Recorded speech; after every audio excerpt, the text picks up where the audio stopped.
Have you ever done something truly evil and destroyed someone's whole life? Well, I have. I was 19 and about to graduate from high school. But then my math teacher, Mr. Cumberbatch, told me I'd failed his class and would have to repeat the year. I was devastated because I had already made plans to go to college. So I started crying and begged him to show mercy and let me pass. But he said, no, and shook his head. In a last attempt, I gave him a big hug and said, "Please, Mr. Cumberbatch, isn't there anything I can do?" He pushed me away and said, "No, it's too late now." But I showed persistence and kept begging him, saying, "Please, please, please, Mr. Cumberbatch, isn't there anything I can do for you?" Finally, he had a change of heart and wrote down an address on a paper and said, "Okay, come here on Saturday, 6 p.m. We will do some math exercises, and if you do well, I will change your grade and let you pass." I gave him one last hug and said, "Thank you, Mr. Cumberbatch, you are the best." When Saturday arrived, I was very nervous. I didn't know if I was going on a date or if I was getting a private math lesson. But just to be sure, I dressed myself up. I put on my old school uniform, but made a few changes to look as exciting as possible. When I arrived at his house, he opened the door and said, "Come in, you're looking gorgeous today." I responded with, "Thank you, Mr. Cumberbatch, you're looking good too." We sat down at a desk and he told me to solve some math problems, but I couldn't focus.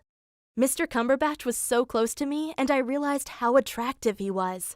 I mean, I was 19 and he was only 10 years older than me. What turned me on the most was the authority he had over me. He could decide whether I would pass the year or repeat it. At one point, I just stared into his eyes and hoped he would kiss me, but I guess he was too nervous. So instead, I kissed him, and he liked it. Kissing my high school teacher wasn't technically illegal, but we still broke the rules of our school. A teacher-student relationship was strictly prohibited, but that's what made it so exciting. When we said goodbye to each other, I asked him if I had studied enough to pass the year, and he said, "You have worked very hard today, and therefore I will let you pass." I said, "Thank you, Mr. Cumberbatch," and gave him one more kiss on his mouth. This might shock you, but it was my first time. And because of my inexperience, I forgot to tell him to use protection. So 2 weeks later, I found out I was pregnant. I didn't mind, though, because I really liked Mr. Cumberbatch. The next day, I went up to him at school to tell him about the baby. I secretly hoped we would become a couple. But when he heard the news, he got angry and said, "You will go to the pharmacy right now and get the pill." I didn't like the way he talked to me. This was my body and therefore my decision. I asked him if he was interested in raising the baby with me, but he freaked out and screamed, "I already have a wife and kid. I'll never take care of your stupid baby. Go to the pharmacy right now." I screamed back, "You're married?" And he said, "Of course, and don't act like you didn't know. All my students know I have a wife and kid." Wow, what a jerk! Not only did he betray his wife, but now he was trying to put the blame on me. I got angry and said, "I will keep the baby and tell your wife what you did." That's when he almost had a seizure and screamed right at me, "You won't do that." But then I had an idea. I knew I would keep the baby anyway, but at least I could pretend to make a deal with him. I said, "If you turn all my grades into straight A's, then I will change my mind on the baby." Mr. Cumberbatch was desperate. He agreed to the deal and snuck into our school at night to change my grades on the principal's computer.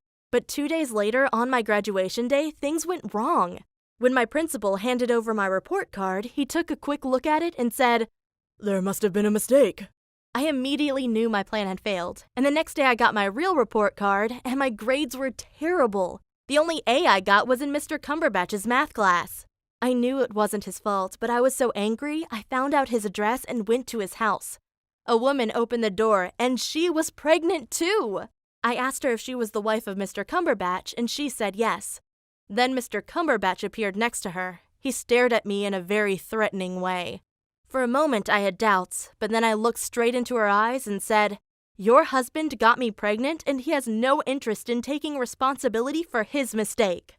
I hoped she would get angry at her husband, but instead she got angry at me, screaming, "You bitch! You've seduced my husband, you dirty bitch!"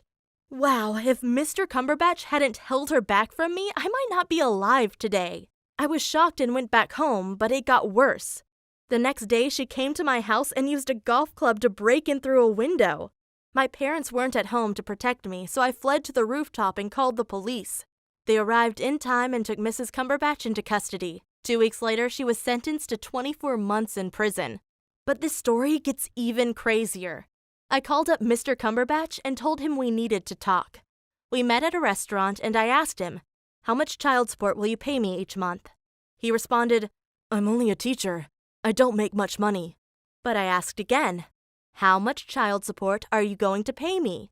He said, "Look, my pregnant wife is in prison and we both know she is insane.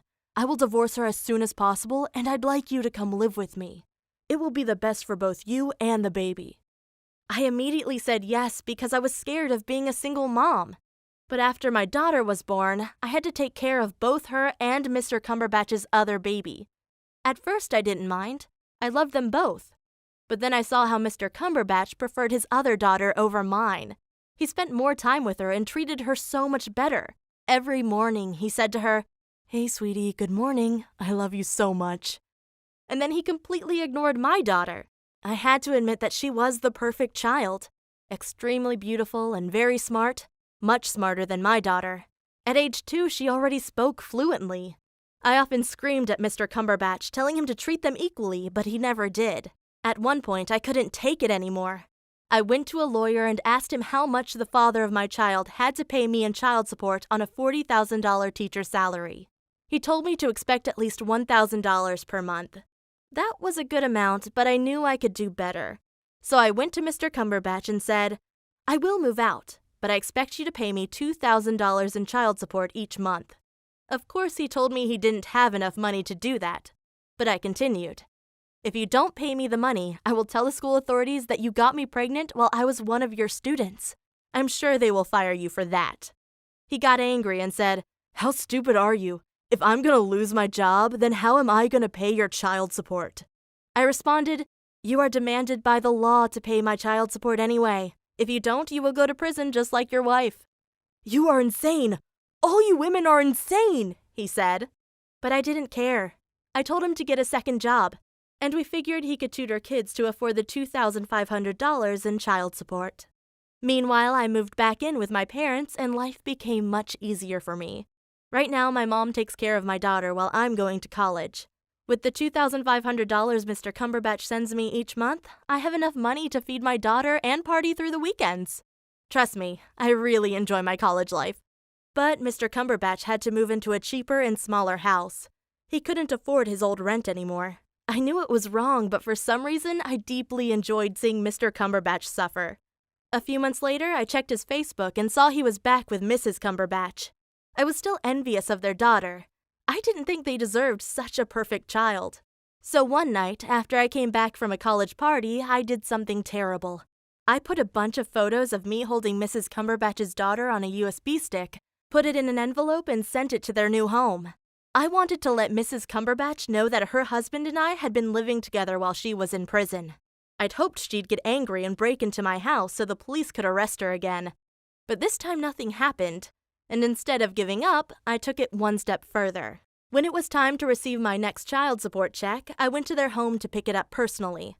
Mrs. Cumberbatch opened the door looking shocked to see me. I said, "I want to pick up my child support check in person." She said, "What are you talking about?" And I responded, "Your husband didn't tell you? He pays me $2,000 per month in child support so I can take care of my daughter." I saw she was getting angry. And then her daughter came to the door and saw me. She immediately started screaming out of joy and ran up to me. Her mother said, "Don't touch her." But I didn't care. I picked her up and said, "Oh, there's my baby. Mama is back now." Her mother took her out of my arms and screamed at me, "You dirty little girl! All you do is destroy happy families!" I responded, "If you're such a happy family, why didn't your husband tell you he's paying another girl $2,000 a month in child support? And where is he anyway? I'm sure he wants to sleep with me again." She responded, "You better not come here again or it will be your last time." And I said, "You better be careful your husband doesn't get another girl pregnant. He really doesn't care about you." That's when she suddenly ran into her apartment. I was afraid she was getting a knife, so I quickly got out of there ASAP. But on my way home, I felt weird, like I had done something wrong. It seemed that Mrs. Cumberbatch had matured and was really trying her best to make things work. Meanwhile, I was the one trying to destroy their family and making everyone miserable. I knew I'd messed up, and that's why I decided not to bother them anymore. I still receive my child support checks, but now I fully focus on my daughter and on college.